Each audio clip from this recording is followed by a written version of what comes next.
बड' एकर्डआव आं निजे दंमोन जितु बिटिसि एकर्ड बिएलटिसि जादों बेनि गासिबो मावनाय दांनाय जिला दानाय बेखौ आं गाव निजे गावनि आखाइजों मावनो मोनदों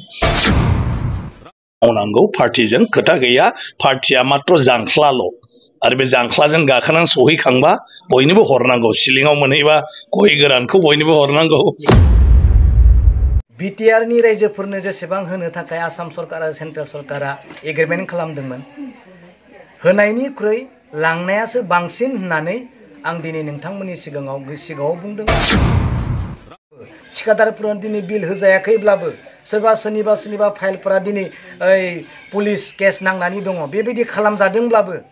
दिनै हाग्रामा महिलारि बिथाङा प्रमद बर' बिथांखौ जेबो बुङाखै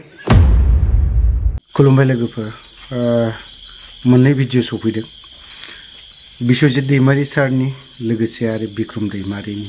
खामानि मावनानै एक्चुअली मेंबाना बाथ्राफोरा गनो नागिरा ओंखारनो नागिरा बोलो नांगौ जायो थिखोनानो जाय हक नाजानि माखासे बाथ्राफोरा ओंखारदों भिडिअ फैदों आंनावहाय मोननै भिजुएल नैबे सार बिश्वजित दैमारिनि बेजों लोगोसे आरो बिक्रम दैमारिनि तो बिथांमोननि बिक्रम दैमारिनि माखासे बिबुंथि होनाय ना बेखौथ' गोबां खौरां बिजोङाव जों एसेब्लाबो नुदों आरो ओमफ्राय बिजेपि हान्जाखौ बबे पलिटिकेल हान्जाया लाबोदोंमोन बिनि बारैबो माखासे बाथ्रा बुंनायखौ एसे खोनासंनानै लानि बिनि उनावहाय आरोबाव बिश्वजित दैमारि जोंनाथ' आरो बिथाङा बिश्वजित दैमारि सारखौबो खन्थाइ लिरनो बा माबा मोनसे लिरनोबो गोरोंथार लिरगिरिफोराबो बेफोरबायदि दाखालिबो बिनि सायाव माखासे भिजुएलबो लाबोदोंमोन आरो बिनि सिगां पार्लियामेन्टफोर बायदियाव बावहाय मा बाथ्रा बुंदों बेफोरबायदिनो फिसा गोबां बाथ्रा दङ बिश्वजित दैमारिनि बै जायगायावहाय मा बुंहैनाय दा दिनैहाय बे समावहाय जों बेफोरबायदिखौ मा होननानै बुंगोन जाय खन्थाइ लिरग्रा एसे बर' हारिनि मोजां सिन्था खालामग्रा मोजां लिडार जाहैगोन होननानै आं सानो बावहाय जाय लिरदों लिरगिरि बिनि मुंखौबो होनाय जायाखै सोर लिरदों खन्थाइखौ नङा होमबा जेखियानो जादोला बिश्वजित दैमारिनिया मावाखै नङा जोंनि नुनायाव मावदों ओरैहाय एनडिएफबिनि बाथ्राखौ मा बुङाखै बेसेबां होसिख्राव जोंनि नर्थ इस्टनि जेसेबां आन्डारग्राउन्डफोर थानाय ना आफादफोर थानाय बेफोरखौ बेसेबां खावलायबोदोंमोन नङा होमबा बेफोरबायदि आरोखि दा जोंनिया मा खावलायहैगोन येसमेन गोजा आरोखि लिडारबाबो गासैबो येसमेनानो गोजासै दा बर्थमान जाय हक गोलाव बाथ्रा बुंबाय नैबे बिश्वजित दैमारि सारनि बाथ्रायावहाय एसे गोलाव खोथा ओंखारलांदों बुंबावनो सानदोंमोन नाथाय देहा हिसाबै मेंनाय फैदों एसे बिक्रम दैमारिनिखौ जों माखासे खोनासंनानै लानि दिनै बे बुदरा प्राइमारियाव रायजोफोरजों मोननैसो खोथा रायजोनो मिथिहोनो गोनां खोथाफोरखौ रायज्लायनाय जाबाय दा बेयावनो आङो बुंदों बे बुदुरा प्राइमारिनि गासैबो पार्टिनि लिडारफोरजों आरो रायजोफोरजों दिनै बिटिसिआव बिजेपिखौ लाबोग्राया मानगोनां प्रमद बर' बिथाङानो आरो दिनै हासार होग्राया मानगोनां बिश्वजित दैमारि सार दिनै बे बिजेपिजोंनो मानगोनां प्रमद बर' बिथाङा बिखायाव बोरला थिरजों गावजानाय बायदि दिनै बिथाङा गावख्लायनानै जोखोम खालामजाबाय आरो बिथांखौ बासायनांगौब्ला गमामायैनो मानगोनां दुलाराय बर' फरायसा आफादनि आफादगिरि दिपेन बर' बिथांनि साननाया जाफुंनांगोन दिनै आं खावलायदों जे प्रमद बर' बिथाङा जोखोम जानानै गोग्लैना थादोंब्लाबो बिथांखौ बासायनायजों लोगोसे बिटिसिआबो बासायथों बिटिसिआव थानाय बिदा फंबाय जोंनि रायजो राजा गासैबो बासायथों बेखौसो जों दिनै लुबैदों नंगौ दिनै आं आगोलबो बुंदों बिटिआर एकर्डनि गेजेरजों बिटिआरनि रायजोफोरनो जेसेबां होनो थाखाय आसाम सरकार आरो सेन्ट्रेल सरकारा एग्रिमेन्ट खालामदोंमोन होनायनिख्रुइ लांनायासो बांसिन होननानै आं दिनै नोंथांमोननि सिगाङाव बुंदों आरो बुंबाय थागोन दिनै नंगौ मानगोनां दिपेन बर' सार बिथाङा बिटिसिखौ बासायनो थाखाय हाग्रामा महिलारि बिथांखौ खावलायदों बिपिएफखौ खौसे जानो खावलायदों बेयो बिराद मोजांनि खोथा दिनै हाग्रामा महिलारिया मा दं बर्तमान जेबो गैया रायजोनो होनो हानाय जेबो गैया अब्लाबो दिनै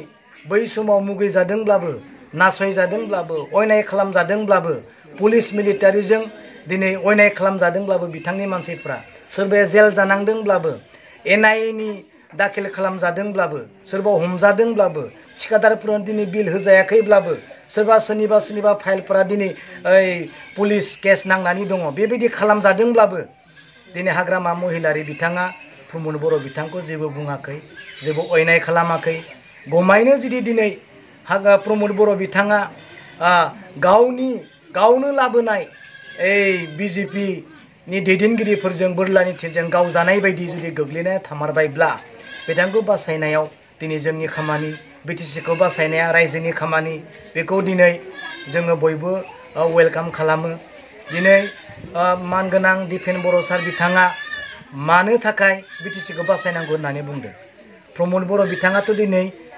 गभर्नमेन्ट खालामगासिनो दङ सुप्रिम पावार लानानै बिजेपि दिंनो थाना गभर्नमेन्ट खालामगासिनो दङ बिटिआर रेकर्डनि खामानिखौ मावफुंनो थाखाय आखायाव लागासिनो दङ अब्लाबो दिनै बिटिसिखौ बासायनांगौनि सार्थआव मानो थाखाय दिनै वेलकाम खालामदों निश्चय बुंनो सानदों जे हाग्रामा महिलारिनि दैदेननाय लिडारशिपनि गेजेरजोंसो बिटिसिआ बासायगोन रैखा जागोन होननानै निश्चय बिथाङा दिनै रायजोनि सिगाङाव प्रकाश खालामनो नागिरदों बेनिखायनो आं खावलायदों गले गले बयबो खावलायदों बयबो बुंदों बिपिएफ आरो इउपिपिएल ज' जानानै रायजो खुंनायखौ सरकार सालायनायखौ बेबो लुबैनाय हिसाबै आं बेखौनो बुंगोन आरो मानगोनां दिपेन बर' सार बिथाङा जा लामायाव आवगायदों बेखौ साक्सेस खालामथों उनफोराव आरो बिनिख्रुइ गाज्रिसिन अबस्थाया जेन जाया बेखौ दिनै आं खावलायगोन बेसेखौनो बुंनानै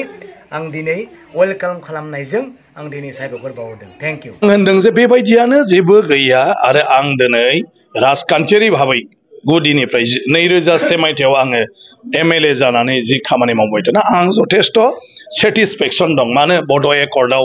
आं निजे दंमोन जितु बिटिसि एकर्ड बिएलटिसि जादों बिनि गासिबो मावनाय दांनाय जिला दानाय बेखौ आं गाव निजे गावनि आखाइजों मावनो मोनदों बिनि उनाव बड' एकर्डखौ इमप्लिमेन्टेसन जानाय दानि हिमन्त बिश्व शर्मा बिथांजों हाग्रामा चन्दन ब्रह्म बा खाम्फा बरगयारी मानव गेदेर बिथांमोनजों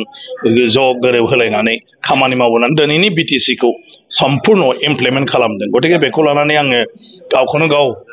गोग्गानाय मोनो बिनि उनाव दिनैहाय आङो बाथौ धोरोमनि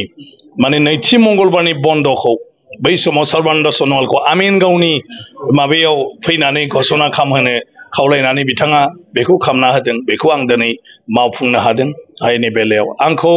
एमएलए बानायनायनि उनाव स्पिकार होबाय स्पिकार जानानै आसामनि एस'सिएट अफिसियेल लेंगुवेज हिसाबै आसाम बिधान सभायाव दिनैहाय आङो बर' रावखौ माने गायसनबाय आरो जेराव दा 42 सा रेगुलार बर' एमप्लयिफोर दा बेवहाय खालामनो हाबाय एसेम्ब्लियाव जे बर' रावा दा सोलिलांबाय थासिगोन बर' कसारि वेलफेयार अट'नमास काउन्सिल जायखौ नांथ'वा जाथ'नाङा मानाङा होननानै बुंलायनाय जादोंमोन आरो दिनै थालाङोमोनबा मा जागौमोन मोनथिया बेखौबो आङो नाजानानै गभर्नरनिफ्राय अर्डिनेन्स खालामहोनानै बै समाव मानव गेदेर सर्बानन्द सन'वाल आरो हिमन्त बिश्व शर्मा बिथांमोनखौ नारसिनथाबनानै दिनै बर' कसारि वेलफेयार अट'नमास काउन्सिला दाजाबाय आयेनगत भाबै माखासे खामानि दंबावो दा बेबायदि गोबां माने खामानिखौ आङो मावबोनो मोनबाय आरो आंखौ दिनै आइ आफा रायजो राजा आंनि लोगोफोर जोंनि संगठनफोर मालाबा आंखौ एमएलए बानायबाय मालाबा आंखौ आर्टपेड चेयारमेन बानायबाय मालाबा आंखौ एमपि बानायबाय दिनै आंखौ एमएलए दा स्पिकार आरो आंहा मा लुबैनाय थाबावनांगौ गतिके बयबो जानांगौ नाथाय जेरावखि थाया जोङो रायजोनि खामानि मावनांगौ पार्टिजों खोथा गैया पार्टिया मात्र जांख्लाल' आरो बे जांख्लाजों गाखोनानै सहैखांबा बयनोबो हरनांगौ सिलिङाव मोनहैबा गय गोरानखौ बयनोबो हरनांगौ नङा होमबा खुसिया गोरानबाबो बयनोबो हरनांगौ गतिके जांख्लाया माने मोनसेयावनो गाखोलांबा जलदब जलदब गोलैनोबो हागौ मालाबा नोङो जांख्लाया गानोबो हागौ ओंखायनो गोजौसिम सहैनो जाय जि सुबिदा मोनो बेजों गाखोलांनांगौ नाथाय गाखोखांनानै गोजौआव सहैबा जों बयबो गाहायाव थानाय मानसिफोरनो गोजौआव मा दं बेखौ हरनांगौ आरो होमबानो